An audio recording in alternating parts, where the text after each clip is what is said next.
मुखी मोड़ लिया सबने नाता तोड़ दिया सबने नाता तोड़ दिया प्यार दिया प्यार दिया जब जब दुखी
आप सभी से विनम्र निवेदन है कि आप सभी अपना मौन समय निकाल कर कथा पंडाल में आए।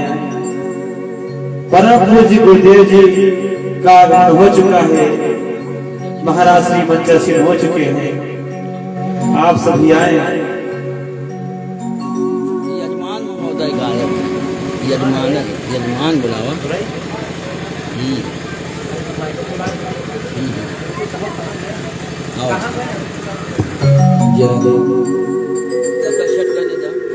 तब तक चेक कर दे माइक चेक कर। जय राधे, जय श्री राधे, जय राधे। बेस बंद करो भैया, बेस बंद थोड़ा पतला करो। जय राधे, पतली आवाज करो। जय राधे, जय श्री राधे, जय राधे, जय श्री राधे, जय राधे, जय श्री राधे।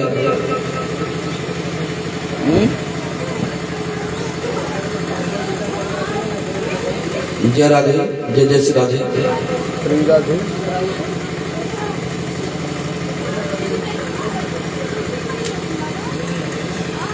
श्री राधे, जय राधे। ये यजमान मंच पर पहुंचे, व्यास पूजन शुरू हो।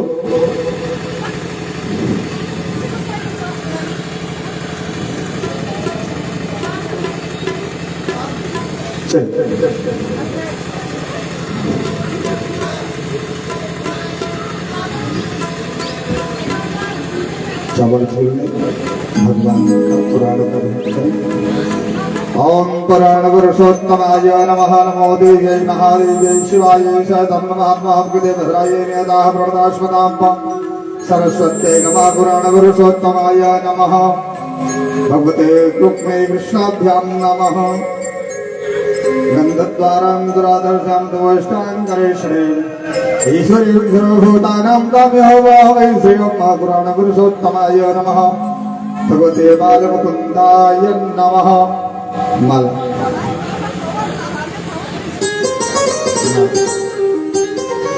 ओम एतम कृष्णार्पितकुन्द्रे धारे देवदम्मा समूर्धभागं सुरेशाः पुष्पालां गर्धावैतो चंद्र लगो।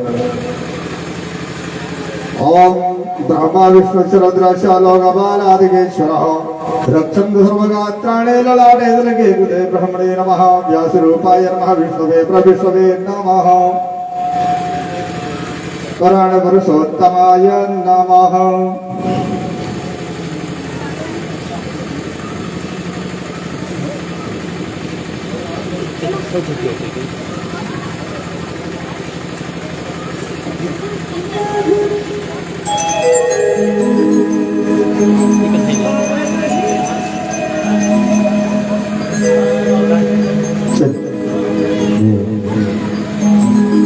आइए एक प्यारा शब्द नमः। सरस्वत्यै नमः। सर्वोपचारार्थगन्धाक्षतपुष्पाणि समर्पयामि। वाद्ययन्त्राय नमः।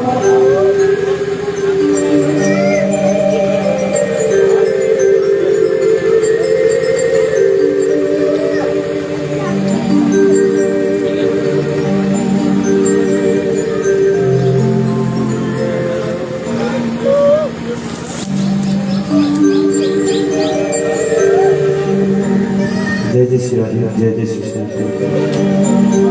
आइए एक प्यारा शब्द चलिए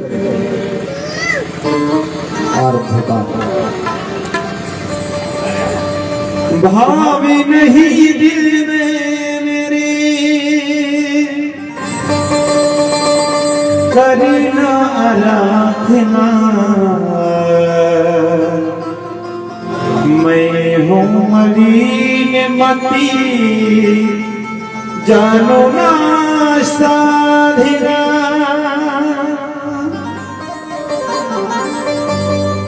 भाभी नहीं दिल में मेरे करी नहीं साधना मैं हूँ मलिन मती जानो ना आराधना हे राधिके श्री राधिके हे राधिके श्री राधिके हो मुझको ले लो किशोरी हे राधिके श्री राधिके हे राधिके श्री राधिके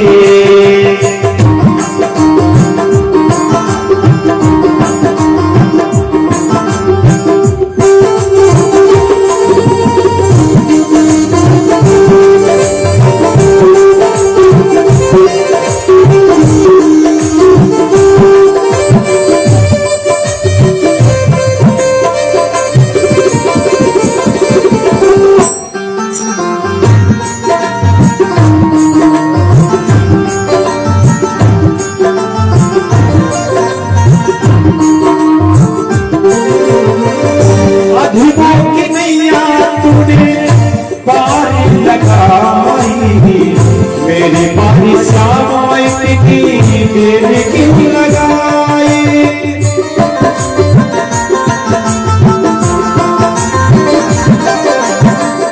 अधिकों की दिया तूने पानी लगाई मेरी बारी सामाई की तेरे क्यों लगाई वो मेरे पापों का करे लोहरा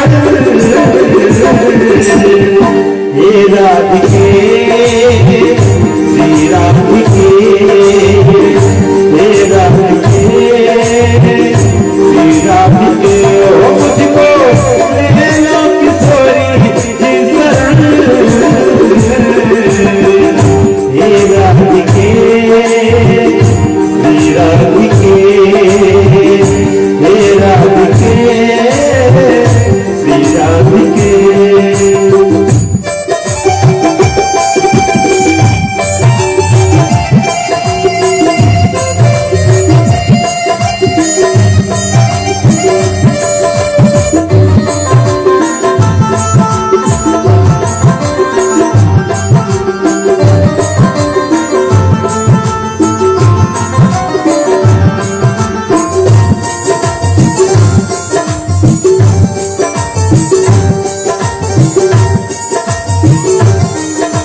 जीवन में कभी होगी कृष्ण कृपा की मेरे सुन जीवन में।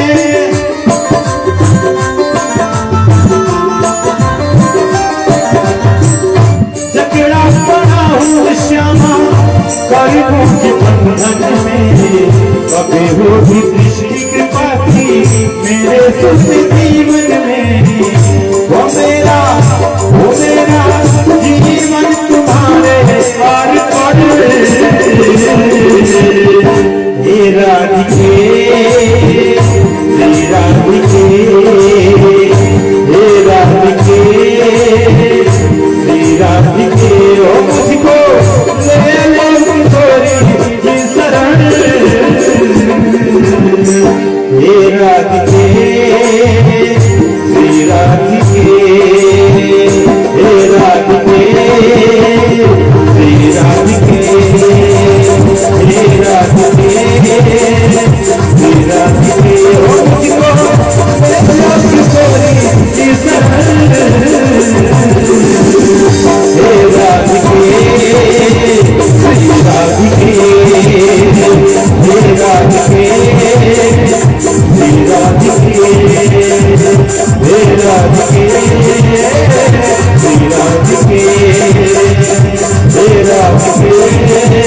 हे राधिके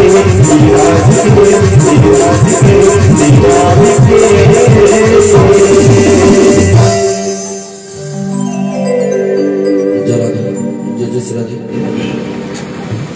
जय राधे जय जय श्री राधे।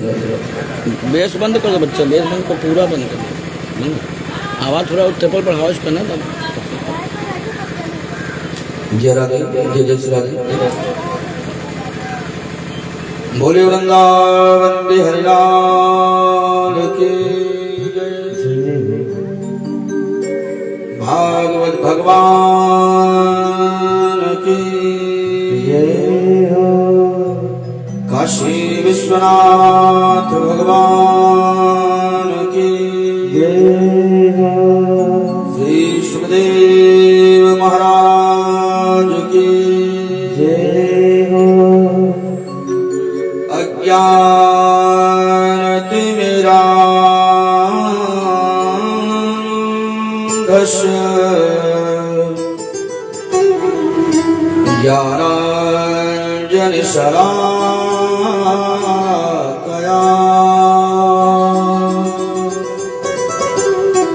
चक्षुरं मीलितं येन तस्मै श्री गुरुवे नमः।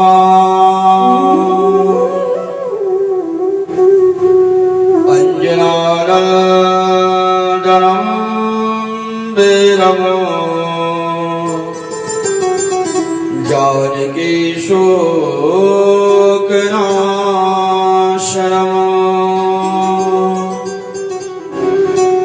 कपीश्वमक्षः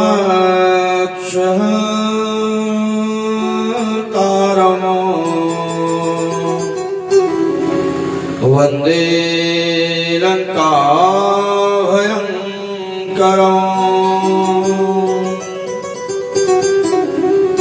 गङ्गातरङ्गरमणीयजटाकलापम् गौरी निरन्तरविभूषितवामभागम् नारायणप्रियमनङ्गमदापहारम्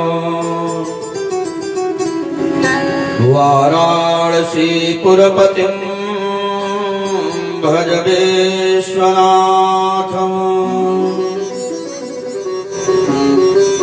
या देवी सर्वभूतेषु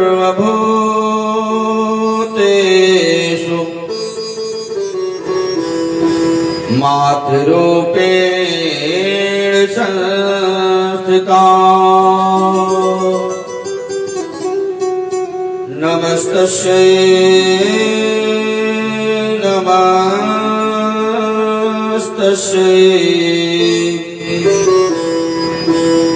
नमस्तस्यै नमो नमः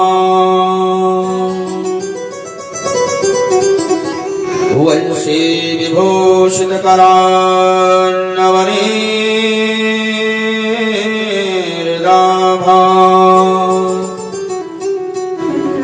पीताम्बरादरुणबिम्बफलाधरोष्ठा पूर्णेन्दुसुन्दरमुखादरविन्दनेत्रा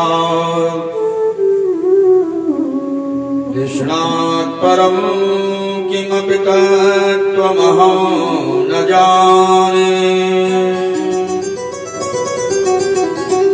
कृष्णत्वदीयपदपङ्कजपञ्जरान्ते अद्यैव मे विशतु मानसराजहंस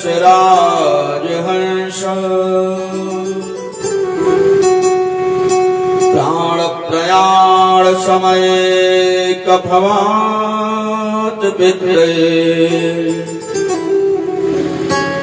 कंठावरोधनविधौ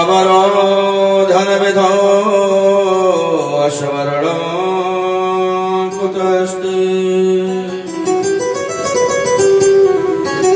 यं प्रव्रजल्तमनुपेतुमपेतकृत्यम् द्वैपायनो विरहकातर्या जुहाव पुत्रेति तन्मयतया तर्वोऽभिनेदो तं सर्वभूतहृदयं मुनिमानतोऽस्मि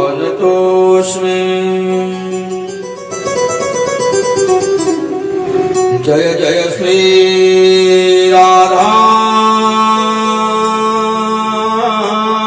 रमण जय जय नवल किशोर जय गोपी चित चोर प्रभो जय जय माखन चोर बोले वृंदावन विहरि लाल की अकारण करुणा बना रहे भक्तवान ठाकुर करो द्वारिकाधीश भगवान श्री कृष्ण की महती की पाशा गोविंद के ही वांगमेश्वरो श्रीमद्भागवत सप्ताह ज्ञान की इस पावन सत्र में हम सब विगत दिनों से भागवत भागवती में अवगाहन कर रहे हैं। परीक्षित की भूमिका में शपथनेक माननीय श्री रमाशंकर पांडे जी साथ साथ संपूर्ण पांडे परिवार संपूर्ण क्षेत्र इस भागवत भागीरथी में अवगाहन करके अपने जीवन को कृतार्थ कर रहे हैं। इस पंचम दिवस की मंगलमय बेला में हम लोग प्रवेश करें, उसके पूर्व 2 बार गोविंद के पावन नाम का उच्चारण, तत्पश्चात कथा की ओर। जी चाहे तूने संगी संगी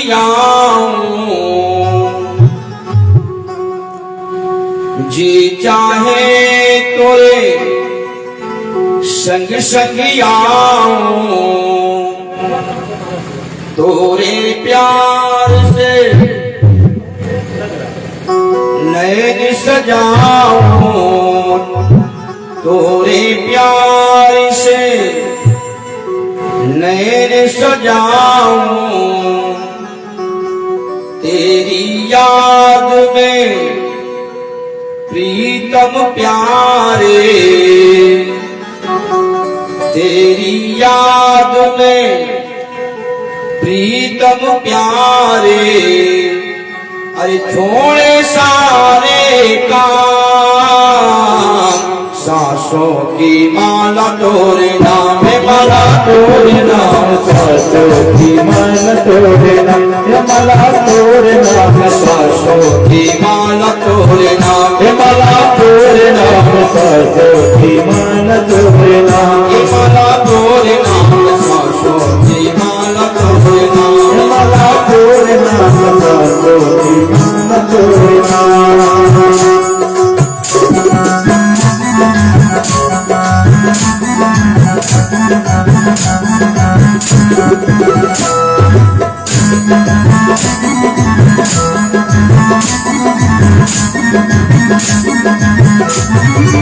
Thank you.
इस शरीर रूपी मकान में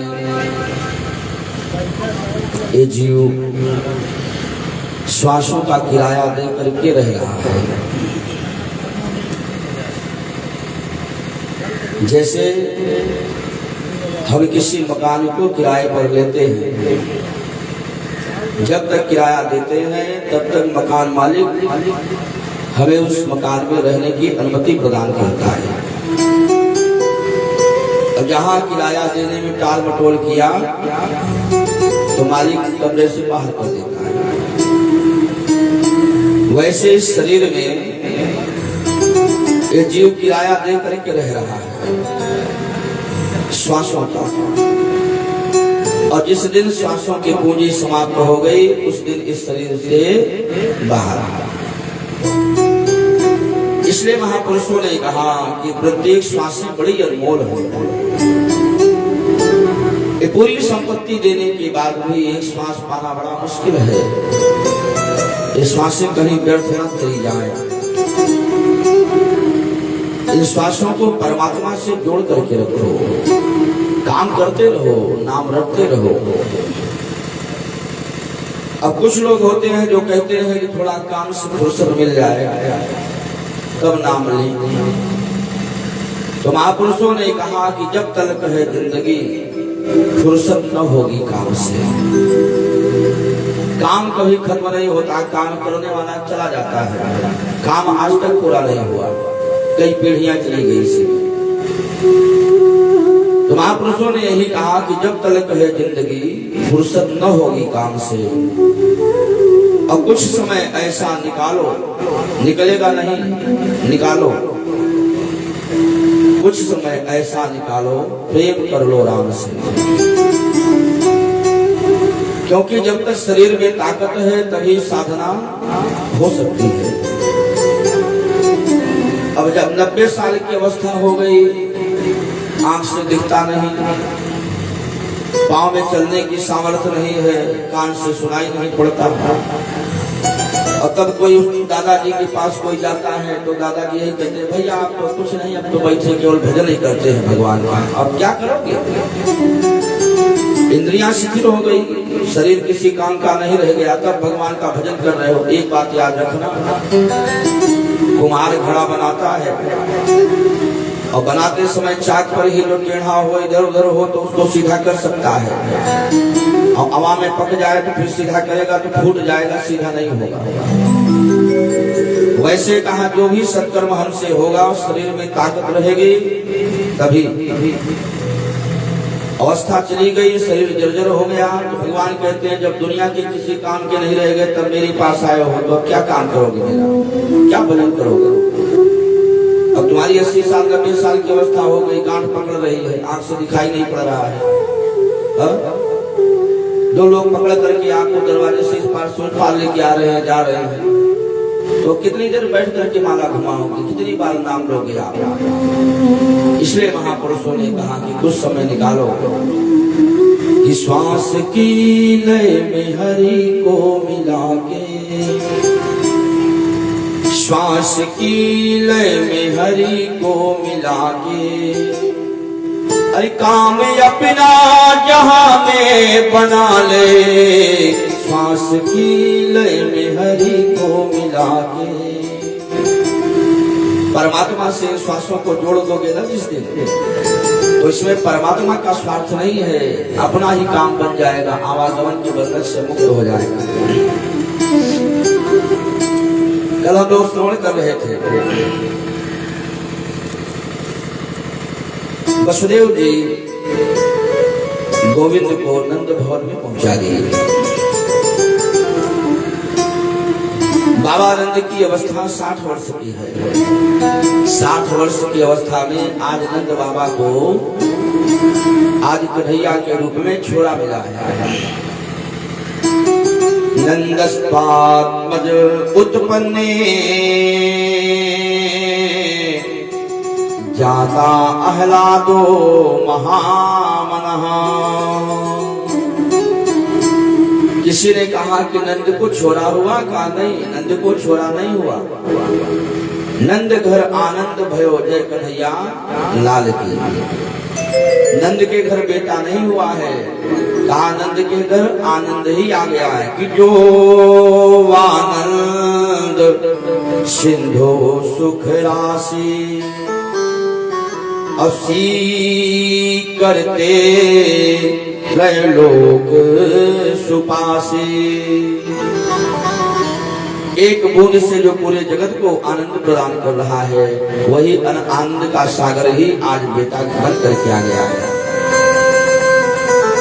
तो जब नंद जी ने क्या किया, सबसे पहला काम, आहोय विप्रान वेद ज्ञान अस्नातः सुचिरलंकृतः। नंद ने सबसे पहला काम क्या किया, कहा आहूय विप्रान,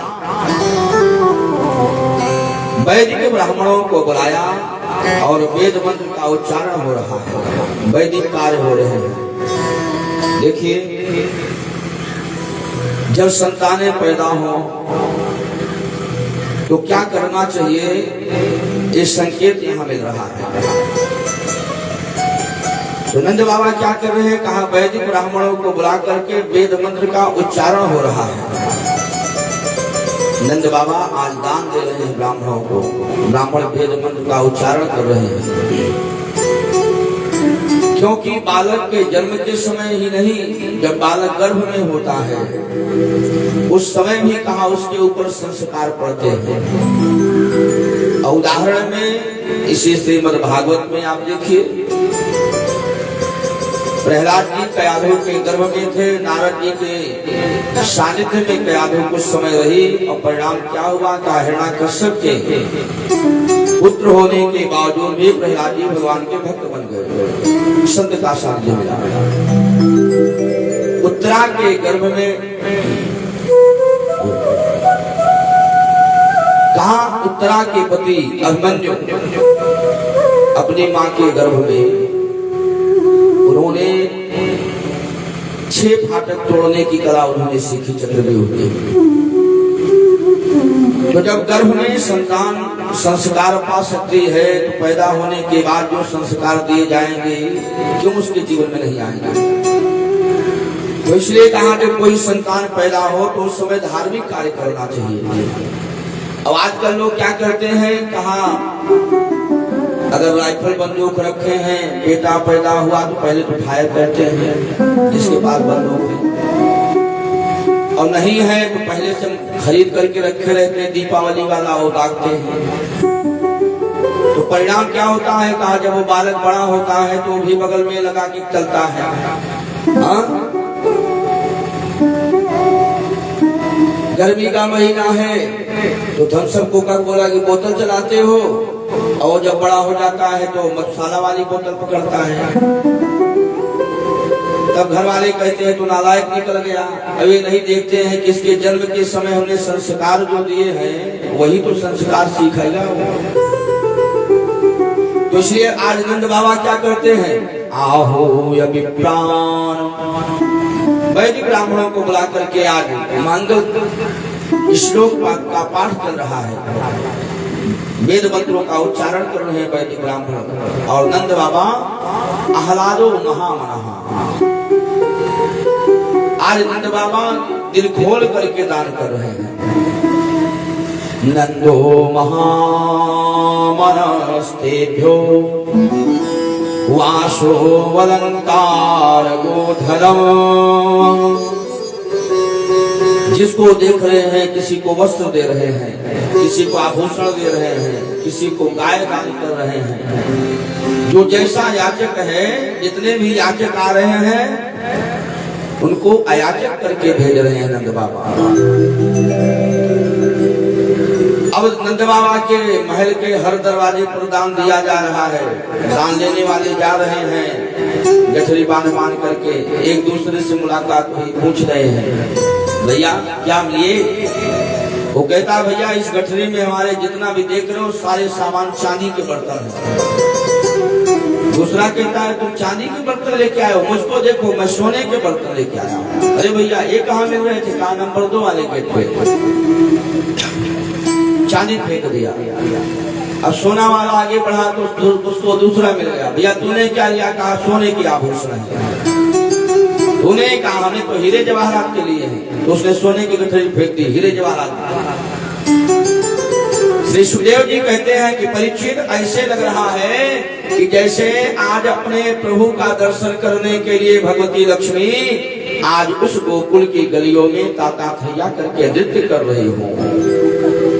आज गलियों में सोने चांदी के आभूषण बिखरे पड़े हैं। ऐसे लग रहा है कि आज लक्ष्मी जी नृत्य कर रही हैं। उत्सव चलता रहा और उत्सव चलते चलते नंद बाबा को याद आया। कई दिन बीत गए, जिधर से देखो लोग बधाइयां लेकर के आ रहे हैं। नंद बाबा को याद आया, अरे एक काम तो बड़ा गड़बड़ हो गया। लोगों ने कहा क्या हुआ बाबा। कहा भैया या छोरे के चक्कर में जो कर जमा करने की तारीख थी कंस के यहाँ, वो तारीख बीत गई और कंस को कर दिया नहीं। और कहीं ऐसा न हो कि कंस नाराज हो जाए, क्योंकि नंद बाबा के पास 9 लाख गायें हैं, तो इनको कर देना पड़ता है। जैसे आजकल गवर्नमेंट है, जिसके पास घर होता है ज्यादा तो उसको इनकम टैक्स से देना पड़ता है। तो बाबा नंद के पास 9 लाख गायें हैं, इसलिए बाबा को कर देना पड़ता है। तो बाबा ने क्या किया, गोपान गोकुल रक्षायाम निरूप्य मथुराम गतः। नंद बाबा ने ग्वाल बालों को बुलाया, भैया एक गोकुल की रखवाली करना और हम जा रहे हैं कंस का कर चुका करके हम वापस आ जाएंगे, तब तक इस नगर की रक्षा करना तुम्हारी जिम्मेदारी है। गोपाल गोकुल रक्षायां निरूप्य मथुरां गतः नंदः कंसस्य वार्षिक्यं वरं दातुं कुरुद्वः। कर देने के लिए आज पहुंचे। कंस का दरबार लगा था, कंस ने देखा। कंस ने पूछा नंद बाबा से, बाबा एक कर देने में इतनी देरी, तारीख बीत गई, आज आए हो, अभी तक कहाँ थे। नंद बाबा ने कहा कि महाराज क्षमा करना, इस 60 साल की अवस्था में, बुढ़ापे में मोको एक छोरा मिलो। हवा छोरे के उत्सव के चक्कर में एक कर देने की तारीख कब निकल गई महाराज पता नहीं चला। और जैसे मुझको याद आई सो कर देने के लिए भागा भागा में चला आया हूं। अब जो कहा तो कंस ने कहा हो कब हुआ छोरा? अरे महाराज रात्रि में पैदा हुआ, अष्टमी को। अच्छा, अब कंस को लगा कि वो कहीं ऐसा तो नहीं है कि उस कन्या ने जो कहा था कि तुझे मारने वाला पैदा हो गया है, कहीं इसी बाबा के घर में तो नहीं पैदा हो गया। लेकिन फिर भी कंस ने अपने गले से माला निकाली, माला निकाल करके दिया, लो बाबा तेरे लाला की बधाई हो। अब जैसे ही कर दे करके बाहर निकले, उधर वसुदेव जी को पता चला कि नंद बाबा कर देने के लिए आए हैं। वसुदेव जी को लगा कि बताओ, सुरक्षा की दृष्टि से ही मैं अपना बेटा इनके घर छोड़ के आया कि चलो यहाँ रहेगा, सुरक्षित रहेगा। अब जिसके घर छोड़ के आया हूँ वो यहाँ घूम रहे हैं। अब आए वसुदेव जी ने नंद बाबा से कहा कि भैया एक बात बताओ, हमें पता चला है कि तुम्हें छोरा हुआ है। नंद बाबा ने कहा हाँ भैया। तो क्या एक बात बताओ कि हमसे तुमने बताया नहीं कि तुम्हें छोरा हुआ है? नंद बाबा ने कहा कि भैया वसुदेव, मैंने तुम्हें इसलिए नहीं बताया क्योंकि मुझे पता है अहो ते देव के पुत्र कंसेन बहौ हतः। मुझे पता है कि तुम्हारी कई संतानों को इस कंस ने मार दिया जन्म लेते ही, और 8वीं संतान के रूप में एकावशिष्टा वर्जा कन्या सा अपि दिवं गता। एक कन्या बची थी, उस कन्या को भी इस दुष्ट ने मारने का प्रयास किया, वो भी चली गई इसके हाथ से छोड़ करके। अब जिसकी इतनी संतानों की हत्या हो गई हो और उसके सामने मैं अपने एक बेटे का सुख लेकर के आऊं, इसीलिए नहीं आया कि तुम्हें अपने उन बच्चों की याद आएगी कि हमारी इतनी संतानों को इस कंस ने अगर नहीं मारा होता तो आज मेरे भी कई संतानें होती। वसुदेव जी ने कहा कोई बात नहीं भैया, ये तो विधि का विधान है, इसमें किसी को क्या दोष दिया जा सकता है। लेकिन भैया एक बात बताऊं, कर चुका दिए? कहा हाँ। तो कहा अगर कर चुका दिए हो तो जितनी जल्दी हो सके तुम यहाँ से अपने घर वापस चले जाओ। क्यों भैया वसुदेव? कहा क्योंकि मुझे थोड़ा बहुत ज्योतिष आती है। अब मेरी ज्योतिष कह रही है कि कहीं न कहीं तुम्हारे गोकुल में कोई न कोई उत्पात होने वाला है। तो भैया जितनी जल्दी हो सके बाबा नंद अपने भवन चले जाओ।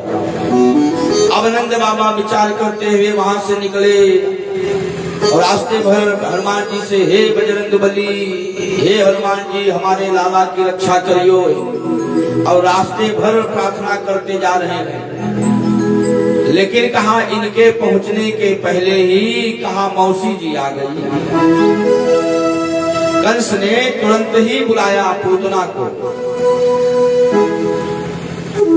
जो बड़ी चहेती है कंस की। कंसेन प्रहिता घोरा पूतना बाल घातिनी। पूतना का मतलब है पूतना, जो किसी के पूत को न रहने दे, वही है पूतना। और कैसी है? कहा कंस की बड़ी चहेती है और साथ साथ बाल घातिनी, बालकों की हत्या करने वाली है, बड़ी दुष्ट है। आज कंस ने कहा कि बहन जी मेरा काम करने के लिए आप जाओ ब्रज में, और 1 महीने के अंदर जितने भी बालक पैदा हुए हैं कहा उन सब का संहार कर दो, और उसमें कहा मेरा जो काल होगा वो भी मार दिया जाएगा। पूतना को कंस ने भेजा। देखिए भगवान के 24 अवतारों में भगवान के 2 अवतार विशेष हैं, एक रामावतार और एक कृष्णावतार। और ये दोनों अवतारों में जब दोनों ने दुष्टों के संहार का शुभारंभ किया तो दोनों ने स्त्रियों से ही शुभारंभ किया। राम जी ने जब राक्षसों का संहार शुरू किया तो सबसे पहले ताड़का को मारा, और कन्हैया ने जब दुष्टों का संहार शुरू किया विनाशाय दुष्कृताम, तो कन्हैया ने सबसे पहले पूतना को मारा। जबकि शास्त्र कहता है कि स्त्री अवध्य है, लेकिन फिर भी कहा ईश्वर है, लेकिन उन्होंने स्त्री का ही संहार पहले किया। भगवान कहते हैं कि देखो ये दोनों अविद्या की प्रतीक है, और जब तक अविद्या का विनाश नहीं होगा तब तक ज्ञान का उदय नहीं होगा। ज्ञान का उदय तभी होगा जब अज्ञानता दूर होगी, अज्ञानता मिटेगी, अज्ञान नष्ट होगा, तभी ज्ञान का उदय होगा। आज पूतना को कंस ने भेजा, और जैसे ही पूतना आई तो पूरे नंद के भवन के चारों तरफ गलियों में केवल एक ही आवाज आ रही है, नंद घर आनंद भयो जय कन्हैया लाल की। गोपिकाएं बधाई लेकर के जा रही थी, तो इसने भी बढ़िया सुंदर गोपी का रूप बनाया, और गोपी का रूप बना करके उन्हीं गोपियों की लाइन में ये भी लग गई। श्री सुखदेव जी कहते हैं कि परीक्षित कैसा स्वरूप है, कहा इतना सुंदर स्वरूप, जबकि इसका रूप बड़ा विकराल है, राक्षसी है, लेकिन आज इतना सुंदर रूप बना करके आई है। वल्गुस्मिता पांग विसर्ग वीक्षिते मनोहरंते वनिताम ब्रजौकसाम, इतना सुंदर रूप बना करके आई है कि आज जो वहां की ब्रजबंताएं हैं, गोपिकाएं हैं, वो देख करके इसको मोहित हो गई। जबकि कहा गया है कि नारी न मोह नारी के रूपापन गारी यह चरित्र अनुपा, बाबा तुलसी कहते मानस। लेकिन आज उन गोपियों के भी मन का इसने हरण कर लिया, ऐसा सुंदर रूप बना करके आई है। ऐसे लग रहा है जैसे स्वर्ग से उतर करके कोई अप्सरा आ रही है, इतना सुंदर रूप है। श्री सुखदेव जी कहते हैं कि परीक्षित ऐसे लग रहा है कि जैसे साक्षात भगवती लक्ष्मी अपने स्वामी का दर्शन करने के लिए वैकुंठ से चल करके आई हो। गोप्यः श्रियं द्रष्टुमिवागतां पतिं, ऐसा सुंदर रूप बनाया। और जैसे ही कहा गोपिकाओं की पंगत जा रही थी, कहा उसी के बीच में भी लग गई जय कन्हैया लाल की। अब गोपियों के साथ में जब नंद भवन में प्रवेश किया, गोपिकाएं बधाई दे रही थी, इसने भी बधाई दिया, बहन यशोदा लाला की बधाई हो। यशोदा जी ने देखा इसको, यशोदा जी ने कहा कि एक गोपी हमारे ब्रज की तो नहीं है, इसको हमने आज तक कभी ब्रज में नहीं देखा, लेकिन बधाई लेकर के आई है। और कहीं मैंने कह दिया कि बहन मैं तुम्हें जानती नहीं हूँ, तो इसको इतना कष्ट होगा कि बताओ हम तो बधाई लेके आई हैं, और बताओ हमको पहले कह रहे कि हम जानते ही नहीं आपको। तो यशोदा जी ने भी कह दिया आओ बहन आओ, तुमको भी बधाई हो, आओ, आओ, आओ। अब कुछ देर रुकी, उसके बाद इसने कहा बहन यशोदा मेरे पास कुछ ज्यादा देने को तो नहीं है, लेकिन मुझको एक आशीर्वाद मिला है कि मेरे स्तन से अमृत की बूंदें निकलती रहती हैं। तेरा लाला कहाँ है? यशोदा जी ने इशारा किया, वो पालने में लेटा हुआ है। और जैसे इशारा किया भगवान ने देखा पूतना की ओर, मौसी जी आ गई।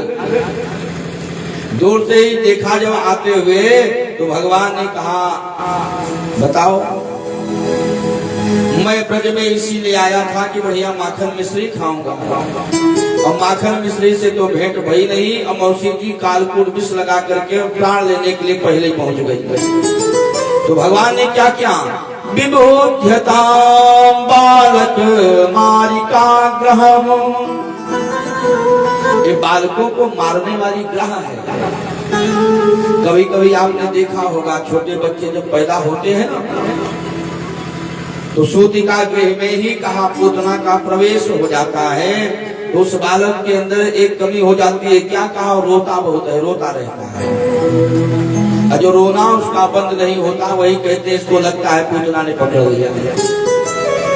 तो आज कहा भगवान के पास जब गई, क्योंकि भगवान ये भी छोटे ही तो है, तो भगवान ने क्या किया, विबोध्यतां बालक मारिका ग्रहम। भगवान ने कहा कि बालकों को मारने वाली ग्रह है, तो इसलिए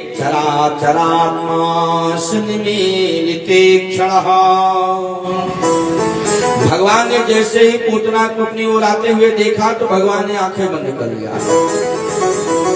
अब भगवान ने आंखें जो बंद करी तो महापुरुषों ने आंख बंद करने के कई भाव दिए, दो चार हम लोग देखे। भगवान ने आंख क्यों बंद किया,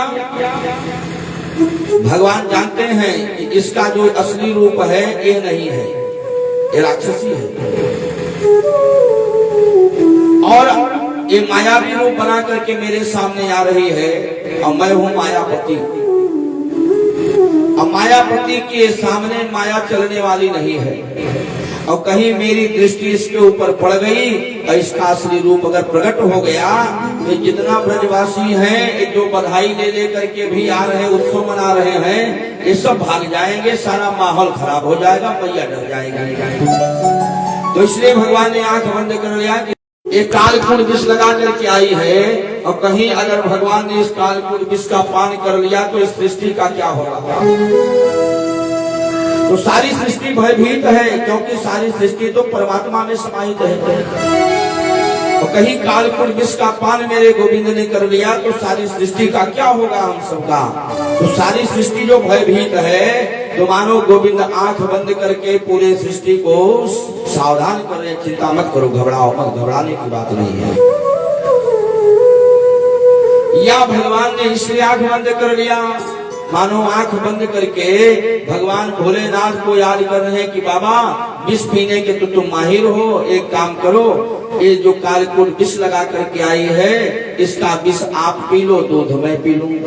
तो मानो आंख बंद करके बाबा शिव को याद करने लगे। अथवा भगवान ने सोचा अगर कहीं मुझसे अगर इसकी नजरें मिल गई तो मुझे जो मारने के लिए आई है, मुझे मारने का विचार त्याग देगी और यहाँ से चली जाएगी, तो जाएगी तो और बालकों की हत्या करेगी। इसलिए भगवान ने आंख बंद कर लिया कि कहीं मुझे अगर देख लिया, नजरें मिल गई तो मारने का विचार त्याग देगी और दूसरों को मारेगी। इसलिए भगवान ने आंख बंद कर लिया। या भगवान ने इसलिए आंख बंद कर लिया, भगवान विचार कर रहे हैं कि क्या लीला है। जब मैंने रामावतार लिया था तो वहां भी एक बन करके आई थी, बड़ी सुंदरी बन करके आई थी। कौन? रावण की बहन जी सूर्पनखा, राम जी से विवाह करने, वो भी रुचिर रूप धरी प्रभु पही गई। भगवान सोचते हैं कि जब वो रामावतार में वो बन करके आई थी तो उसने तो ये तक कह दिया कि तुम सम पुरुष नमो सम नारी, और यह संयोग बर रचा बिचारी। लेकिन राम जी से उसने यहाँ तक कह दिया कि मन माना कछ तुम ही निहारी। सुंदर तो हो लेकिन मेरे जैसे सुंदर नहीं हो। राम जी की सुंदरता को फेल कर दिया। वो कहती है कि ताते ते लगी रहे हो कुंवारी, और मन माना कछ तुम ही निहारी। वो भी कुंवारी नहीं थी, 60,000 बच्चों की माँ थी, लेकिन वो भी अपने को कुंवारी बन करके गई है। तो राम जी ने कहा कि मेरी सुंदरता को देख करके मिथिला के लोग तो धाए धाम काम सब त्यागी, मनोहर निधि लूटन लागी। और इस राक्षसी ने क्या किया, कहा फेल कर दिया हमको। वो कह रही कि मन माना कुछ तुम्हें निहारी। तो एक वो बन करके आई थी विवाह करने, और दूसरी ये बन करके आई है कृष्णावतार में। भगवान ने कहा ऐसे मायावी से दूर रहना ही ठीक है। अगला कारण आंख बंद करने का, वेद कहता है भद्रम कर्णेभिः शृणुयाम देवा भद्रम पश्येमाक्षभिर्यजत्राः। वेद कहता है कि दृष्टि उसी के ऊपर डालनी चाहिए जो दृष्टि का पात्र हो। अरे दुष्ट है, इसके ऊपर दृष्टि डालना ठीक नहीं है। अनेकों भाव हैं। आज भगवान को इसने गोदी में उठाया और जैसे उठा करके अपना स्तन भगवान के मुख में दिया। अब भगवान ने दुग्ध पान करने के साथ साथ जब इसकी प्राण को भी खींचना शुरू किया तब ये घबराई, और घबराई को लेकर के महल से भागी। धीरे धीरे इसका असली रूप प्रकट होने लगा। आकाश मार्ग से भाग रही है ब्रजमंडल के ऊपर और चीख रही है सामुल्ज मुंचालमिते प्रभाषिणी निष्पेद्यमानाखिल जीव मर्मणि। भगवान ने इसके प्राण को भी खींचना शुरू किया, और जब प्राण को खींचना शुरू किया तब चीख रही है सामुंच मंचालमिते प्रभाषिणी, छोड़ दे, अरे दुष्ट छोड़ दे। एक ही आवाज आ रही है, छोड़ दे। क्या प्राण लेकर के छोड़ेगा, अरे छोड़ दे। और जितना ही ये चीख रही है, भाग रही है, उतना ही भगवान मुस्कुरा रहे हैं कि मौसी जी यही तो सीखा नहीं हमने। पहले मैं जल्दी किसी को पकड़ता नहीं हूँ, और जब पकड़ लेता हूँ तो बिना कल्याण के छोड़ता नहीं हूँ, ये तो कमी है हमारी। अब पकड़ लिया है तो बगैर कल्याण किए तो छोड़ेंगे नहीं। भगवान ने कहा प्राण को इसके हरण कर लिया और निश्चेष्ट होकर के धरती पर गिर पड़ी। आवाज उसकी चीख को सुनकर के पूरे ब्रजमंडल में आज भय व्याप्त हो गया। ब्रजवासी भयभीत हो गए, भाग भाग करके गए। तो देखा तो उस समय भगवान गोविंद उसके वक्षस्थल पर बैठ करके खेल रहे थे। बाल बालों ने उतार करके लेके आए, मैया यशोदा की गोदी में दिया। तो मैया यशोदा ने कहा अरे इसने तो मुर्दे को छू लिया, लेकिन कोई बात नहीं, कम से कम सुरक्षित तो है। अब जितने ब्रजवासी हैं घेर करके पूतना के चारों तरफ खड़े हैं। महापुरुषों ने कहा कि पूतना का शरीर बड़ा विशालकाय है, न जाने कितने बगीचे के वृक्ष टूट गए। और कुछ महापुरुषों ने कहा कि जहाँ उसका हाथ पड़ा उसको हाथरस कहा गया, जहाँ उसकी अलके पड़ी उसको अलीगढ़ कहा गया, जहाँ उसके कान पड़े उसको कानपुर कहा गया। अपने अपने भगमत है महापुरुषों के। अब आज मैया आज पंचगव्य लेकर के भगवान को शुद्ध कर रही है, क्योंकि पंचगव्य में वो सामर्थ्य होती है क्या यद्भग्गस्तिगतं पापम देहे तिष्ठति माम के प्रासनात् पंचगव्यस्य दहति अग्निर्वेधनम। पाप को जलाने की सामर्थ्य पंचगव्य में है। आज भैया गोबर से, गोमूत्र से, पंचगव्य से आज कन्हैया को नहला रही हैं और उन्हीं के नाम से उनको झाड़ रही हैं, कहीं इसको नजर न लग जाए। इसने मुर्दे का स्पर्श कर लिया। भीड़ लगी है, इतने में नंद बाबा आ गए। नंद बाबा ने देखा कि बड़ी भीड़ लगी, भैया कहाँ भयो? ब्रजवासियों ने कहा बाबा गजब है गए। कहाँ भयो भैया? अरे बाबा ये पूतना राक्षसी तेरे लाला को लेके भागी और सो ऐसे लगता है ठोकर लगी सो गिरी सो मर गई। एक ने कहा बाबा मर गई सो मर गई, लेकिन मथुरा गोकुल का रास्ता जाम कर गया। तो बाबा क्या करें? नंद बाबा ने कहा कि भैया एक काम करो, ये जितने पेड़ टूट गए हैं सब इकट्ठा करके इसी के ऊपर रख करके आग लगा दो। ये लकड़ी भी जल जाएगी, ये भी जल जाएगी। श्री सुखदेव जी कहते हैं परीक्षित दह्यमानस्य देहस्य धूमश्चा गुरु सौरभा। जब लकड़ियों का ढेर लगा करके उस पूतना के शरीर को जलाया गया तो कहा उसके शरीर से जो धुआं निकला, उस धुएं से ऐसी सुगंध निकली, कहा पूरा वातावरण सुगंधित हो गया। परीक्षित ने कहा कि गुरुजी, ये पूतना कोई धर्मात्मा तो थी नहीं, पूतना कैसी है? कहा पूतना लोकपालघनी राक्षसी रुधिरासना। ये केवल बालकों को ही नहीं मारती है, बालकों को मारने के बाद उनके रक्त का पान कर लेती है, ऐसी पूतना है। जिघांस्यापि हरे अस्तं गत्वा पश्यति।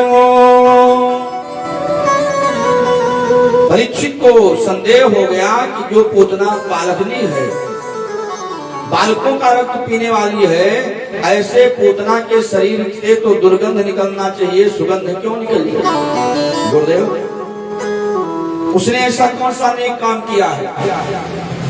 श्री सुखदेव जी ने कहा कि परीक्षित, उसने नेक काम तो नहीं किया है, लेकिन जिघांसयापि हरे अस्तरम दत्ता सद्गतिं। उसने अपना स्तन भगवान के मुख में जो दिया है, उसने जो दूध पिलाया, तो आज कहा भगवान का स्पर्श हो जाने से कहा उसके सारे पाप नष्ट हो गए। भगवान का कथन है कि सन्मुख होई जीव मोहि जबहि, तो जन्म कोटि अघना सहित बहि। तो आज पूतना निष्पाप हो गई, क्योंकि मेरे गोविंद ने उसके स्तन का पान किया है। अहो वकीयम स्तन कालकूटम जिघांसया पाययत प्रसाद्भि। लेभे गतिं धातृचितां ततोऽन्या गंगा दयालुं शरणं व्रजेम। मेरे गोविंद के समान कौन दयालु होगा? आज उस पूतना को परमात्मा ने कहा दत्वा अब सद्गतिं, उसको सद्गति प्रदान कर दिया। श्री सुखदेव जी कहते हैं कि परीक्षित, धीरे धीरे का समय व्यतीत होने लगा और धीरे धीरे 3 महीने बीत गए। पूतना आई सो पूतना लौट के नहीं गई, का 3 महीने व्यतीत हो गए।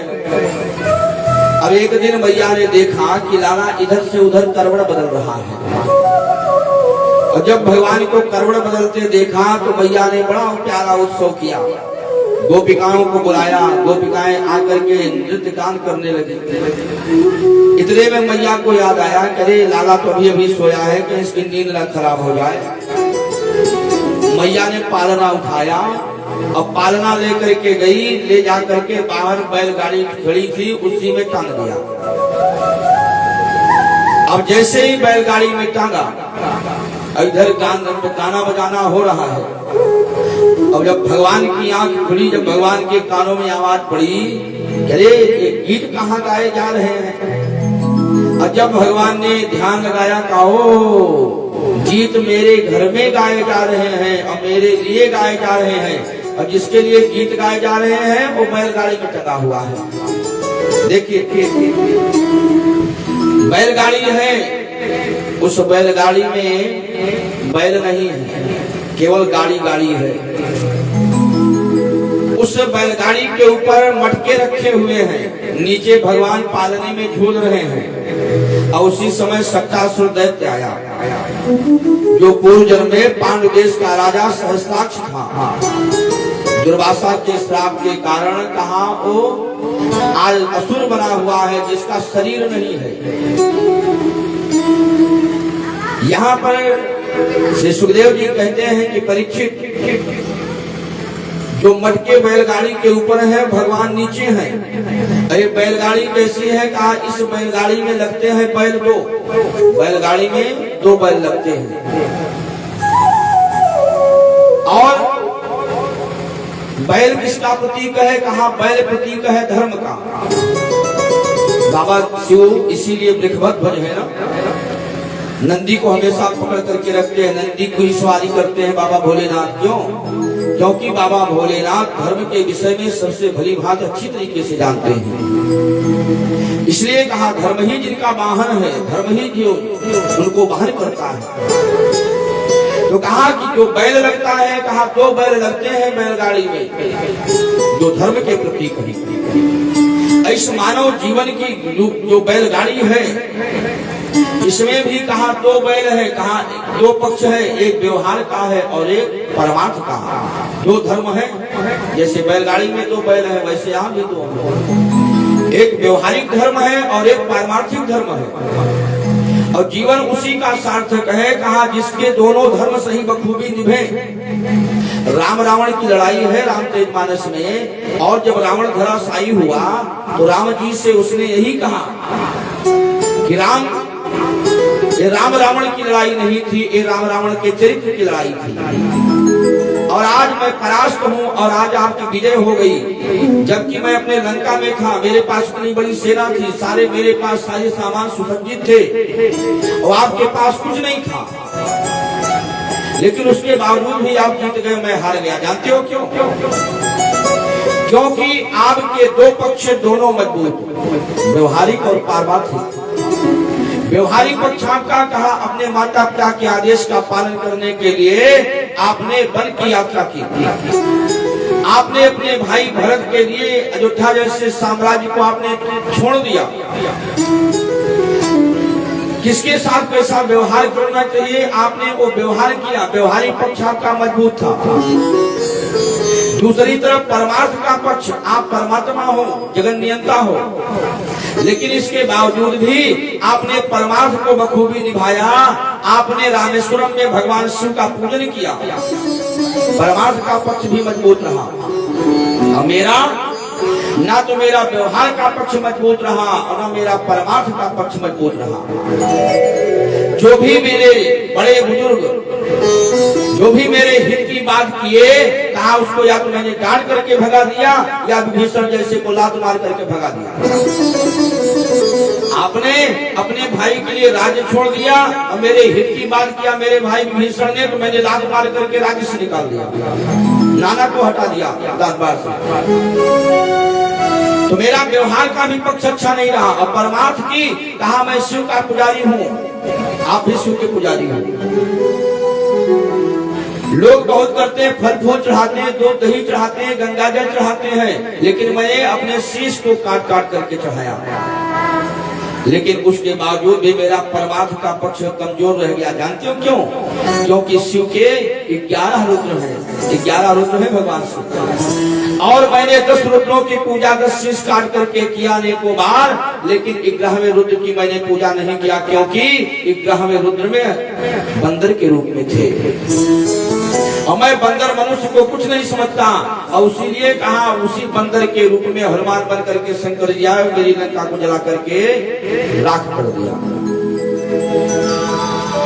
तो कहा कि जो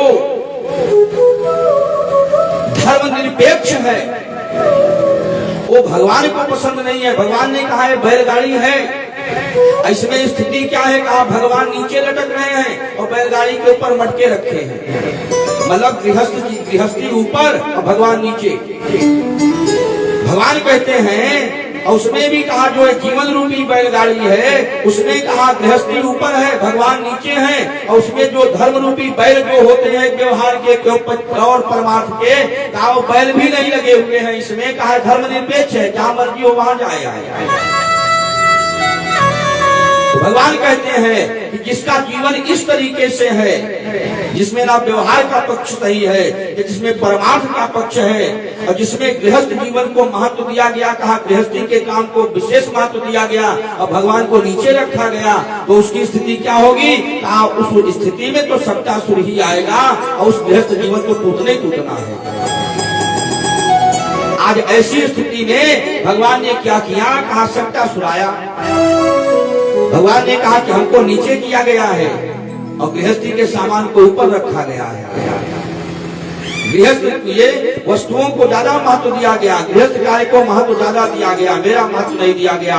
तो ऐसे इस धर्म निरपेक्ष गाड़ी को रखना ठीक नहीं है। और भगवान ने झटके से लात मारी तो बैलगाड़ी शक्तासुर को भी लेके चली गई और गिरी तो टूट गई। शक्तासुर भी गोविंदाय नमो नमः।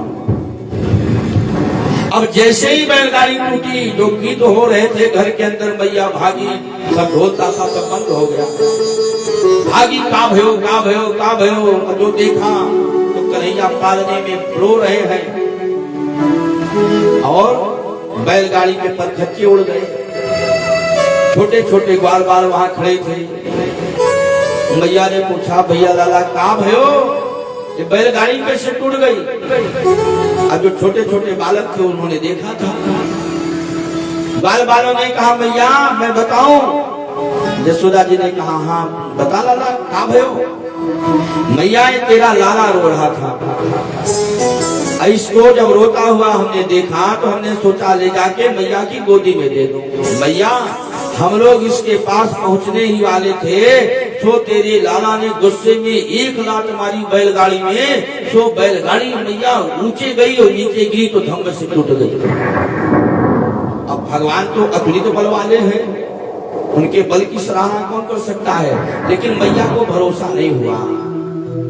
मैया ने ग्वाल बालों को डांटा, दारी के भांग पीते निकले होगा, नेक सो छोरा 3 महीने का, और सो लात मारी तो बैलगाड़ी टूट गई, भाग यहां से। मैया को भगवान के बल का भरोसा नहीं हुआ। आज मैया गोदी में लेकर के आई और लेकर के गोदी में बैठ गई, अपना स्तनपान कराने लगी। भगवान रो रहे थे। अब जब स्तनपान करा रही थी, उसी समय कंस का भेजा हुआ एक दैत्य आया जिसका नाम था तृणावर्त। अब तृणावर्त भवंडर जैसे आया आकाश में। भगवान ने देखा, का ओ मामा ने तो बढ़िया उड़न खटोला भेज दिया मेरे लिए, बैठे बैठाए। लेकिन समस्या इस बात की है कि मैया गोदी में ले रखी है। मैया मुझको गोदी से नीचे करे तो इस उड़न खटोले में बैठ करके मैं घूमूं। तो भगवान ने क्या किया, भगवान ने अपना वजन बढ़ाना शुरू किया। और जैसे अपना वजन बढ़ाया तो यशोदा जी को लगा कि लगता है दूध इसको मैंने ज्यादा पिला दिया, ये भारी भारी लग रहा है। तो भूमौ निधायकम गोपी विस्मिता भार पीड़िता। भार से पीड़ित होकर के, अधिक भार हो गया भगवान का, तो भूमौ निधायकम गोपी। भगवान को आज यशोदा जी ने जमीन पे बैठा दिया और बैठा करके अंदर चली गई। अब जैसे ही भगवान को बैठा करके अंदर गई, सो तृणावर्त आया, भगवान को लेकर के उड़ गया। अब लेकर के उसी ब्रज के ऊपर घूम रहा है, ब्रजमंडल पे चक्कर काट रहा है। और भगवान वहीं से देख रहे हैं, ये ललिता सखी को घर, ये विशाखा को घर, ये चंद्रावती को घर, वो सारे गोपियों के घर एक एक देख रहे हैं। सुखदेव जी से परीक्षित ने कहा कि गुरुदेव, भगवान ऊपर से उसकी गोदी में बैठे हैं तो रो नहीं रहे हैं, बल्कि वो गोपियों के घर देख रहे हैं। सुखदेव ने कहा कि तुम नहीं जानते, आगे चल करके चोरी जो करना है उनको।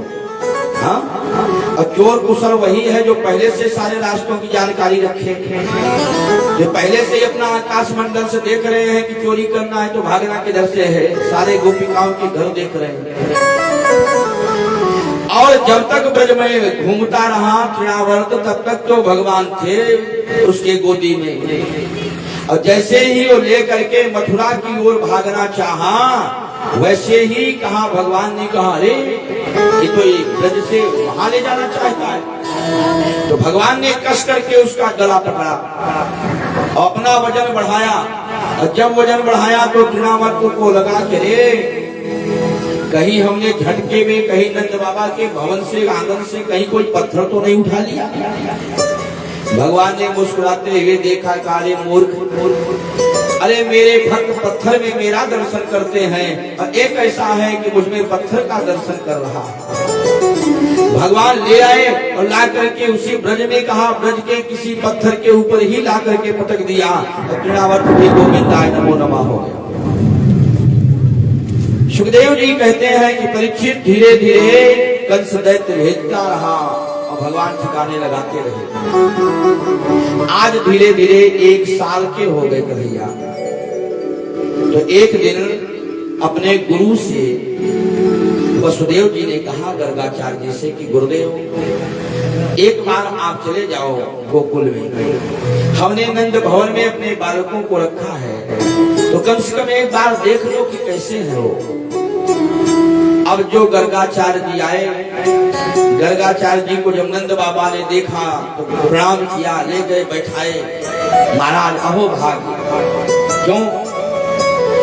क्योंकि जीवन में सदगुरु दो तरीके से मिलते हैं। देखो, सदगुरु का दर्शन दो तरीके से है।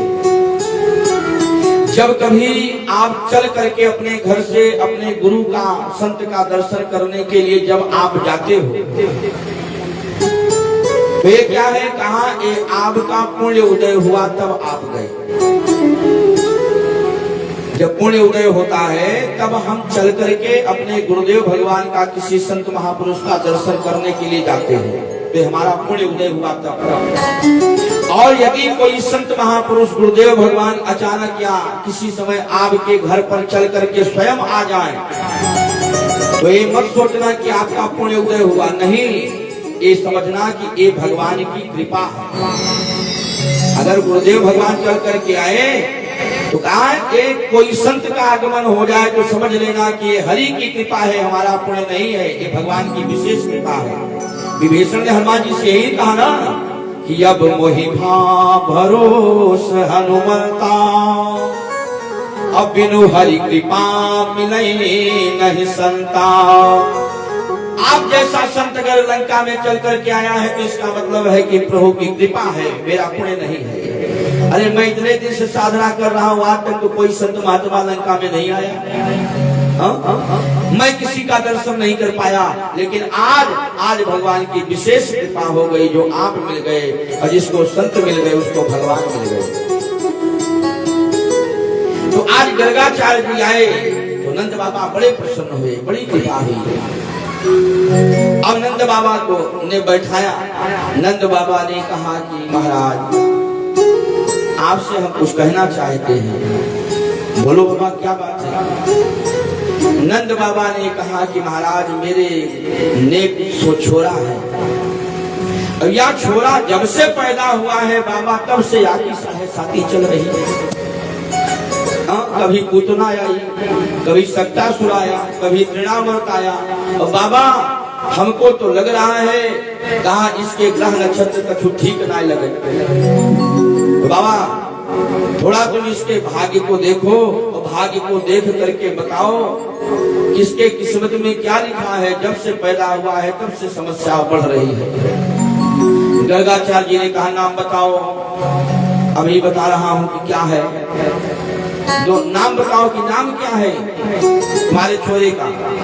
अरे नंद बाबा ने सर पकड़ा, अरे बाबा गजब है, तो काम क्या हुआ? सारे साल भर बीत गए, अभी तक तो हमने नाम ही नहीं रखा इनका, नाम ही नहीं है इनका। गर्गाचार्य जी ने कहा फिर कैसे मैं बताऊंगा? अरे बाबा बहुत सही समय पे आए हो, आप ही नाम रख दो इनका। भैया तो को पता है कि हम यदुवंशियों के गुरु हैं। अगर हमने इनका नामकरण संस्कार किया तो कंस को पता चल जाएगा, और कंस कैसा पापी है समझ रहे हो। और जब से वो कन्या कह करके गई है ना, तब से कंस जो है परेशान रहता है। और अगर मैंने नामकरण संस्कार किया तुम उत्सव जरूर करोगे। और भैया एक बात समझ लो, कंस को पता चल गया तो मामला गड़बड़ हो जाएगा। हाँ एक उपाय है, अगर तुम कोई उत्सव न करो, एकांत में कहो तो एक काम हो सकता। अरे बाबा जैसे चाहो। गौशाला में व्यवस्था कराई, और व्यवस्था करने के बाद भाग करके आए। यशोदा जी से कहा ओ भाग्यवान। यशोदा जी ने कहा बताओ बाबा। अरे एक बहुत बड़े विद्वान आए हैं, बहुत बड़े ज्योतिषी हैं, तो अपने लाला को ले चलो, इनके भाग्य भी दिखा दे, इनका नाम भी धरा दे। यशोदा जी ने कहा कि इनको जो मिल जाता है सब इनको ज्योतिषी विद्वान मिलते हैं, कोई भी मिल जाता है पकड़ के लेके चले आते हैं। ठीक है चलो हमारे। रोहिणी से कहा कि बहन रोहिणी, ये बाबा ना सीधे साधे हैं, बड़े भोले हैं, इनको कोई मिल जाता है तो इनको लगता है कि बहुत बड़े विद्वान हैं। अब कोई महात्मा को पकड़ करके ले आए हैं, बड़े विद्वान हैं, बड़े ज्योतिषी हैं, तो एक काम कर बहना, तू मेरे लाला को ले ले और मैं तेरे लाला को ले लूँ। और बाबा की परीक्षा हो जाएगी, जब बाबा पहचान जाएगा तो हम भी समझ जाएंगे कि पक्का ज्योतिषी है, और नहीं पहचान पाएगा तो हम जान जाएंगे कि ऐसे घूमने वाला फक्कड़ है। ठीक है बहना? तो कन्हैया को तो ले लिया रोहिणी ने, अब बलराम को ले लिया यशोदा जी ने। अब लेके दोनों गई गौशाला में, बैठ गई बाबा के आगे। और जैसे बाबा के आगे बैठी, अब बाबा की नजर मिली कन्हैया से। अब तो बाबा की स्थिति दयनीय हो गई। भगवान से नजर मिलते ही अब तो गर्गाचार्य जी बिल्कुल एकदम शांत, गर्गाचार्य बिल्कुल समाधि में चले गए। न बाबा हिले, न बाबा डुले, न बाबा बोले। अब आंख बाबा की बंद। यशोदा जी को लगा कि हमको लगता है कि बाबा कुछ नाम ढूंढ रहे हैं, हाँ? लाला के कुछ भाग्य को देख रहे हैं। अब नाम ढूंढ रहे हैं, देखते देखते काफी समय बीत गया।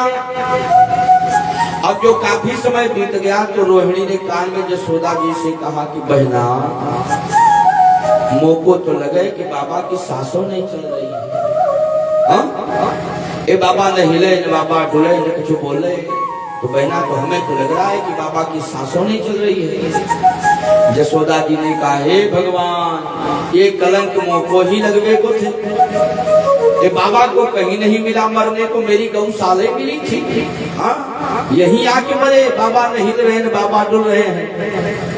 मैया यशोदा ने थोड़ा हिलाया गर्गाचार्य जी को, और जो हिलाया गर्गाचार्य जी की आंख खुल गई। हाँ, विचार कर लिया, विचार कर लिया। यशोदा जी ने कहा, बाबा अब मेरे जान में जान आई, मोको लगे कि कहीं को बाबा पधार तो नहीं गए। बाबा ऐसे नाम ढूंढा जाए? नहीं नहीं, देख लिया मैंने, सब कुछ देख लिया। ठीक है बाबा, तो बताओ। यशोदा जी की ओर देखा। यशोदा, अयम हि रोहिणी पुत्रो रमयन् सुहृदो गुणैः। जब यशोदा जी की ओर देख करके जैसे ही बाबा ने कहा कि ये तुम्हारा बेटा नहीं है, अयम हि रोहिणी पुत्रो, तुम्हारी गोदी में जो बेटा है वो रोहिणी का बेटा है। और जो इतना कहा कि कौशल्या, आज यशोदा जी ने देखा रोहिणी की ओर, बहन पक्को ज्योतिषी है, पहचान हो गया। हाँ? गर्गाचार्य जी ने कहा कि नंद बाबा, ये जो रोहिणी का बेटा है ना, अध्यास्ते राम इति बलाधिक्यात् बलम विदुः, इसके पास बल बहुत है। इसके बल अधिक होने के कारण इसका नाम बलराम होगा। और यही नहीं, यधूनाम पृथक भावा संकर्षणम उसंत्युत। जब कभी यदुवंशियों में, यादों में कभी आपस में कोई विवाद होगा और एक दूसरे से जब दूर हो जाएंगे, तो उनको कहा उनके विवाद को शांत करा करके उनका मेल कराएगा। इसलिए इसका नाम, एक नाम संकर्षण भी होगा। अब रही बात, जो रोहिणी की गोदी में जो यशोदा का बेटा है, उसके नाम मैं बताऊं, बहूनि नाम सन्ति नामानि रूपाणि च सुतास्ते। बाबा, ये जो यशोदा का बेटा है ना, इसके नाम में क्या रखूं? क्योंकि इसके अनेकों नाम हैं, बहूनि सन्ति नामानि, इसके रूप अनेकों, अनेक रूप रूपाय विष्णवे प्रभु विष्णवे। इसके रूप अनेकों हैं, इसके नाम अनेकों हैं, विष्णु सहस्त्र नाम, गोपाल सहस्त्र नाम। इसके नामों की कोई गणना नहीं है। क्या नाम रखूं इसका? इसके अनेकों नाम हैं। हाँ, यही नहीं, ये हर युग में अवतार लेता है, हर युग में आता है। कभी इसका वर्ण शुक्ल होता है, कभी इसका वर्ण रक्त होता है, कभी इसका वर्ण पीत होता है। इस समय जो आया है इदाने कृष्णताम गतः,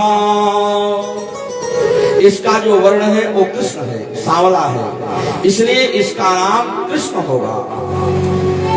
कृष्ण का भाव है कर्षति आकर्षित, जो किसी को भी अपनी ओर आकर्षित कर दे, तो बाबा इसका नाम कृष्ण होगा।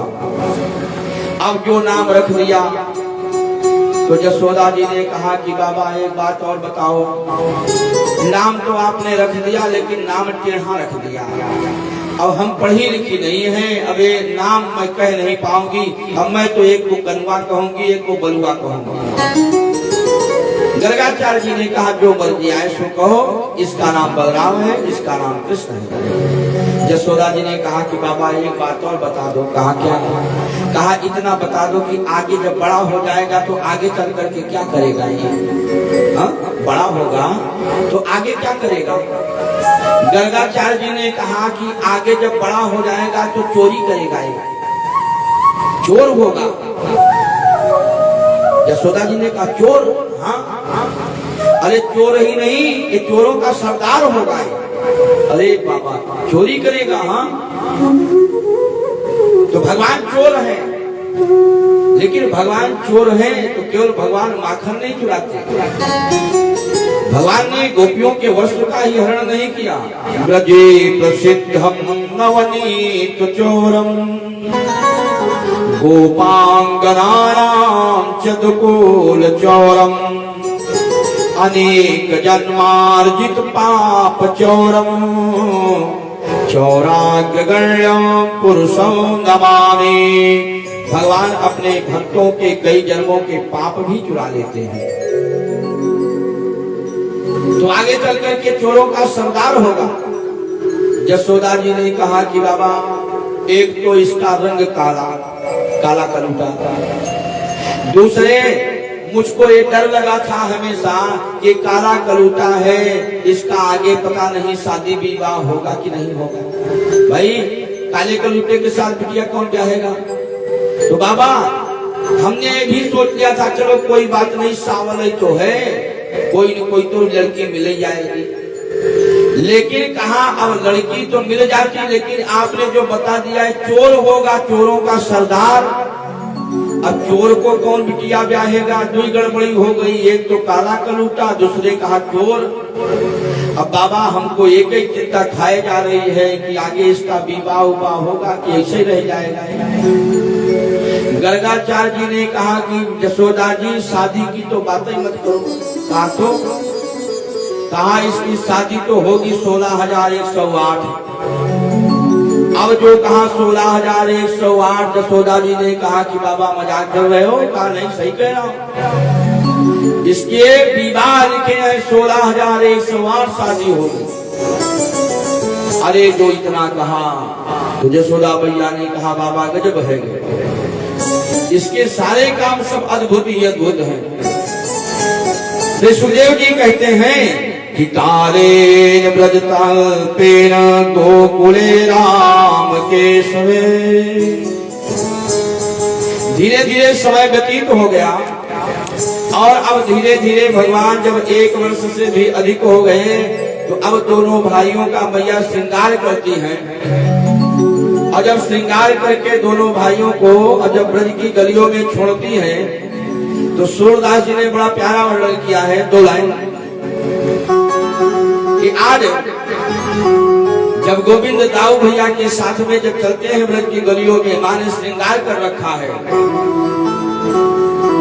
तो उनकी जो पाँव में जो घुंघरू बांध रखे हैं मैया ने, पाजेब जो पहना रखी है, तो जब चलते हैं ब्रज की गलियों में तो कहा कि ब्रज की गलियों में उनकी मधुर मधुर आवाज आती है। अरे रुन झूने रुने झूने झनन झनन झन बाजत पग पैजनिया। रुन झूने रुने झूने झनन झनन झन बाजत पग पैजनिया। झूने रुने झूने झनन झनन झन बाजत पग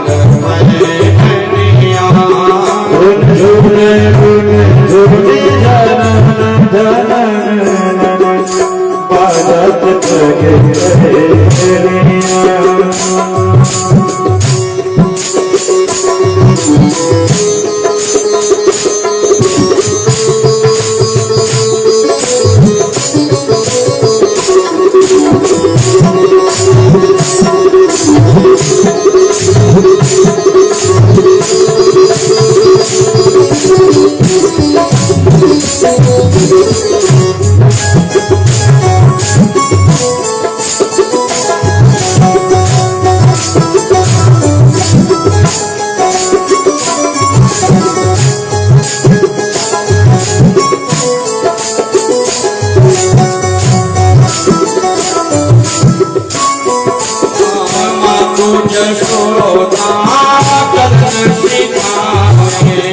मातु यशोदा चरण सिखाए, मातु यशोदा चरण सिखाए, मातु यशोदा चरण सिखाए, उंगली पकड़ को धनिया,